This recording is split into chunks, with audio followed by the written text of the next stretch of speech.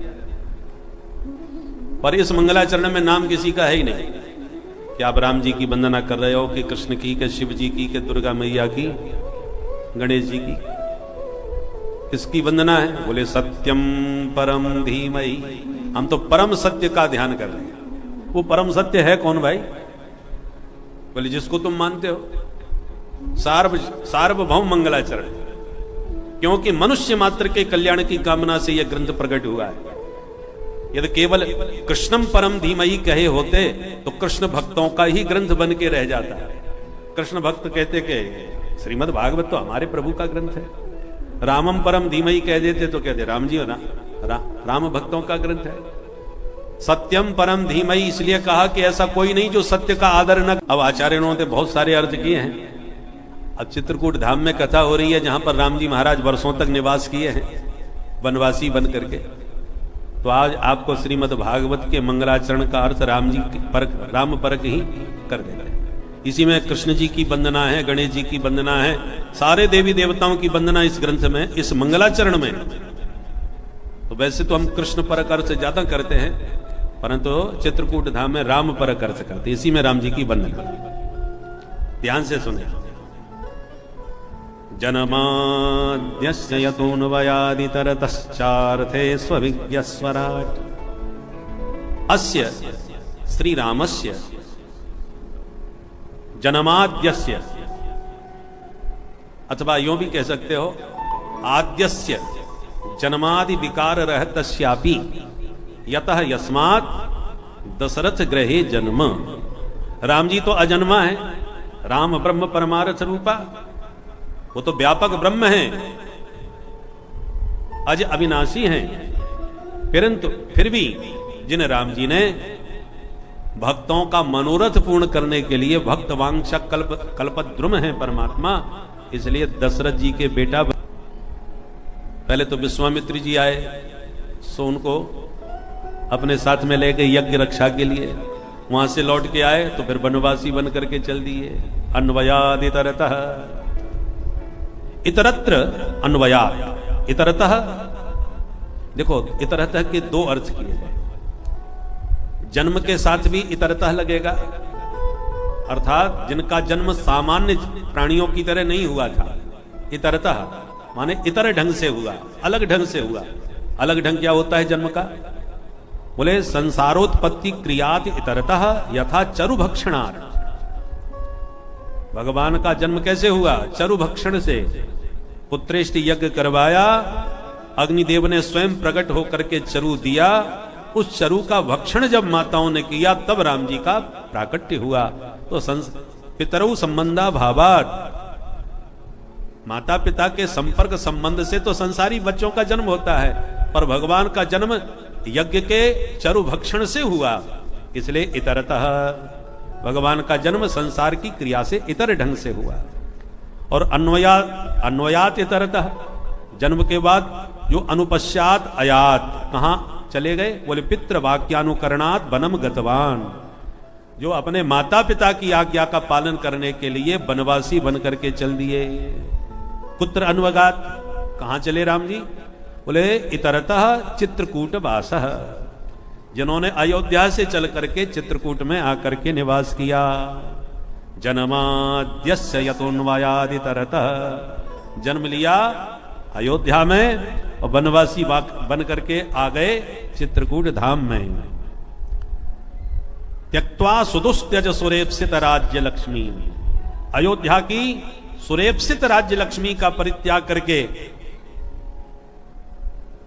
राम जी चित्रकूट में आके वास किए और अर्थे स्वभिज्ञ। राम जी महाराज सर्वज्ञ हैं। उनके वनवास का प्रयोजन क्या था? रावणादि बध कर्मेषु अभिज्ञ सर्वज्ञ। वो जानबूझ करके वनवासी बन के आए थे, क्योंकि उनका जो प्रण है विनाशाय च दुष्कृताम, दुष्टों का संहार करने के लिए भगवान अवतार लेते हैं। तो रावण आदि के आतंक से निशाचरों ने जो वन में साधु संतों को बहुत कष्ट पहुंचाया था, तो साधु संतों का कष्ट दूर करने के लिए, राक्षसों का संहार करने के लिए जो राम जी वनवासी बन करके आए और चित्रकूट में आकर के पहले तो साधु संतों को खूब आनंद दिया, सुख दिया, क्योंकि भगवान के अवतार के दो प्रयोजन गीता में बतलाए हैं, परित्राणाय साधूनाम और विनाशाय च दुष्कृताम। तो अयोध्या से चित्रकूट में आकर के पहले तो परित्राणाय साधु का नाम का काम किया। चित्रकूट धाम के जितने भी बड़े बड़े सिद्ध संत महात्मा थे, अत्रि मुनि हैं, सुतीक्ष्ण मुनि हैं, सर्वंग ऋषि हैं, इन सब ऋषि मुनियों को अपने दिव्य दर्शनों से अनुग्रहित किया, सबको आनंदित किया। उसके बाद यहां से दंडकारण्य में जाकर के फिर विनाशाय च दुष्कृताम की लीला का शुभारंभ किया। तो ऐसे हमारे राम जी हैं। स्वराट, स्वराट मतलब सीतया सह राजते शोभते इति स्वराट। जो चित्रकूट धाम में आकर के जगत जननी जानकी जी के साथ जिनकी अपूर्व शोभा हुई, भगवान का दिव्य महाराज तो यहाँ चित्रकूट धाम में हुआ है। किशोरी जी के भगवान ने कितने सुंदर पुष्पों से यहाँ पर श्रृंगार किया है, और उस श्रृंगार करते हुए राम जी को देख करके जयंत बेचारा चक्कर में पड़ गया कि ये कैसे भगवान है, देखो अपने हाथों से स्त्री का श्रृंगार कर रहे हैं। तो भगवान के बल का परीक्षण करने आया तो बेचारा ऐसा भागा फिर भगवान के ब्रह्मास्त्र से भयभीत होकर के कि पूरी ब्रह्मांड में विचरण किया, किसी ने आश्रय नहीं दिया। तब नारद देखा विकल जयंता, लागी दया कोमल चित संता। यही की घटना है भाई। जब नारद जी ने देखा कि जयंत, इंद्रपुत्र जयंत बहुत व्याकुल है, तब संत को दया आ गई। क्यों भागता फिर रहा है? पूरी अपने कुकृत्य का वर्णन किया कि मेरे से बहुत बड़ी गलती हो गई, मैं राम जी का बल परीक्षण करने के लिए गया था, जानकी जी का पर प्रहार कर दिया, इससे राम जी ने कुपित होकर के ब्रह्मास्त्र मेरे पीछे लगा दिया, मुझे बचाओ बाबा। बोले मैं तो क्या, पूरे ब्रह्मांड में तुम्हें कोई नहीं बचा सकता, राम जी के कोप से राम जी ही तुम्हें बचा सकते हैं, और कोई दूसरा उपाय नहीं। तो मैं तो उनका अपराधी हूं, उनके पास किस मुंह से जाऊं? संतों के पास युक्ति होती है और युक्ति से ही मुक्ति मिलती है। तो युक्ति पूर्वक नारद जी ने समझाया कि देखो उनसे जाके प्रार्थना करना। क्या कहूं? बोले ये कहना कि मैं आपका प्रभाव देखना चाहता था, सो मैंने देख लिया। पूरे ब्रह्मांड में मैं घूमा, मेरे बाप ने भी मुझे घर में नहीं घुसने दिया, धक्का मार के भगा दिया। ब्रह्मा आदि सबके पास गया, किसी देवता की सामर्थ्य नहीं जो आपके विरोधी होने के कारण मुझे शरण दे सके। ये आपका पूरे ब्रह्मांड में प्रभाव है, मैंने देख लिया, जान लिया। तो अब क्यों आए हैं? जब राम जी पूछे अब क्यों आया है तू, तब कह देना कि अब मैं आपका स्वभाव देखने आया हूं, क्योंकि संतों के मुख से सुना है कि आप बड़े दयालु हैं, बड़े कृपालु हैं। तो मैं ये देखना चाहता हूं कि जिस स्वभाव की इतनी चर्चा सुनी है, तो मेरे जैसे अपराधी पर आपकी कृपा होगी कि नहीं।